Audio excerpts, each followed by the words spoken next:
not that long ago, say like 5 to 7 years, I don't know, I don't remember exactly when it happened, but I went from feeling like I was making more money all the time, like income, but I didn't feel secure or like I was saving, or the equal amount of money that I was increasing was available for me to do things with. Like invest, buy nicer stuff, buy a house, all of that stuff. It was super frustrating, and I decided I was going to figure out what was going on with finances and everything else and fix it, because I was tired of feeling broke, doing more work, getting more income, and still feeling broke. So there's a lot that went into this. I'm a business owner. Mine was not just personal finances, it was also partially business finances as well.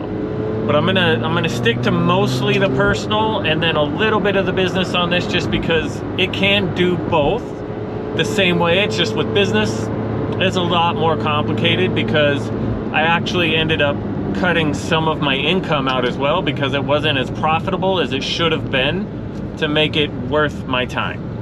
Well, the way I came to the conclusions of what I did was I read books, I joined Facebook groups of other people, business owners was mostly that, and then I also asked advice from everyone that was doing things I wanted to do. And I came up with a way to make it to where I felt like I had enough money to buy the things I want. I also had money to invest for the future, because as a business owner, I have no retirement plan with my company. It's just me and what I do. It's really complicated, but simple at the same time. The first thing I did is I found a book called Profit First. And these aren't in order, it's just they stack up kind of to help each other. So the first thing I do is follow somewhat of the teachings of the book, Profit First. And basically that's any money that comes in, you take, as a business owner, you take your profits before you pay any bills, any employees, anything. It's your money. Like, after all, owning a business is a high risk and it should be high reward proposition. But what we all too many times do as business owners is pay all those bills and everything else first, and then if there's something left over, we will take that as profit. Well, that's not the high reward. That's not why you're taking all the risk and paying for all this stuff and doing all this extra work just to be the last one to get the money. So that works with W-2s as well, because when you get your paycheck, you need to set your predetermined percentage that you take and put in another account. That other account needs to be a little bit hard to get to, so it's savings. It's purposely has to be gone and got out of the account, or silver or crypto or whatever your feeling safe is with investments. It needs to go to that. Now, the percentage is going to be tough to get used to. So the book suggests, and I agree with, you should start at a lower percentage, get used to it, up it a little until you're at the right amount to where you're able to run your household, your business, whatever it is, clean and effective without suffering, and still have that percentage that goes to you first. Now, a lot of you are going to instantly be like, well, I don't have enough to do that and pay all the bills. The next thing to help with that is something that we call bank statement training.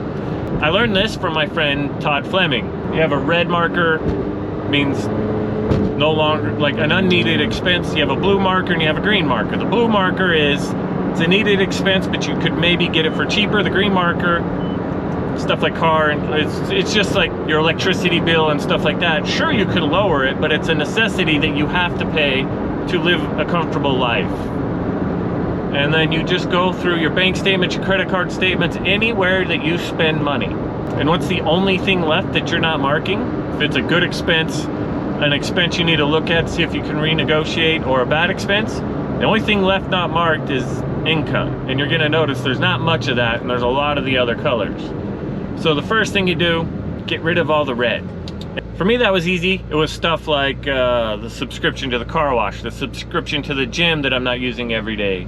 I kept one of all the streaming services, and then I just jumped from one to the next. And then when I notice I've got 2 or 3 of them, I'm like, those are red, and I keep one as a blue, because do I need the family plan with multiple logins, or can I just do the single login for cheaper? And it seems like you're not saving a ton, but when you add all of that stuff up,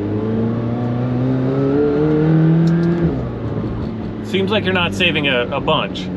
But when you add all those little dollar amounts up, it ends up to be a very large savings.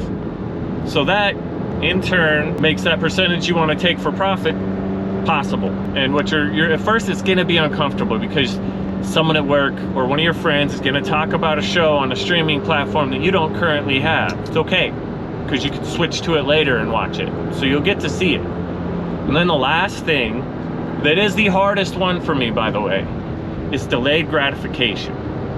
And what I mean by that is, anytime you want to buy something, before you buy it, take 30 days and wait and wait. And it seems like an eternity.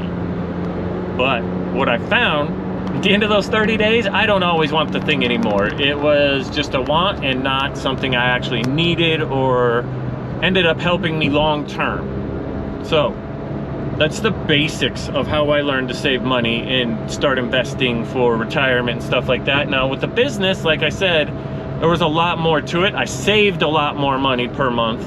Also, we had more income, had more outgoing, but what I found was some of that income was not good income. So there's things like that that are involved also for business, but then you just do the same thing. Take your profit first. Do the bank statement training for your business. I had so many double subscriptions where I had Slack and I had Google Net Suites or whatever they call it now. They change the name all the time. And I had Microsoft Teams because we had tried all of them and they were on auto renew, and I forgot to cancel them because I didn't want to cancel them until we were sure we didn't need them. A lot of that stuff. I had Adobe just to use Acrobat. I bought Acrobat, canceled the $100 and something a month payment. In total, doing this personally and business the first time, I saved just about $10,000 a month. Part of that was like I realized I was paying too much rent for a part of town I didn't even like on my lease, so we found a cheaper one in another part of town, so that was a blue mark. I'm like, well, yeah, we got to pay the lease, but do I have to pay that much for this big of a space when we don't even use it? So I have a lot more that goes into how I run my business cleaner and systemized and everything like that. If you want to know more about how I do it, don't hesitate, reach out. Hit me up on Instagram, Twitter, wherever you like to use social media, Facebook Messenger, any of it. And we can discuss how I can help you, not only with just your finances, because that's just a small part of what I do to make my business run the way it runs. And it's the reason I can be living the life I'm living as a locksmith. And my goal is to help every other blue-collar, skill-based owner-operator be able to live a fulfilled, happy life and actually enjoy the benefits of being a business owner instead of just being an employee of a thing you own. So hit me up. I got plenty of more information. I'll do these videos more often. And until next time, peace.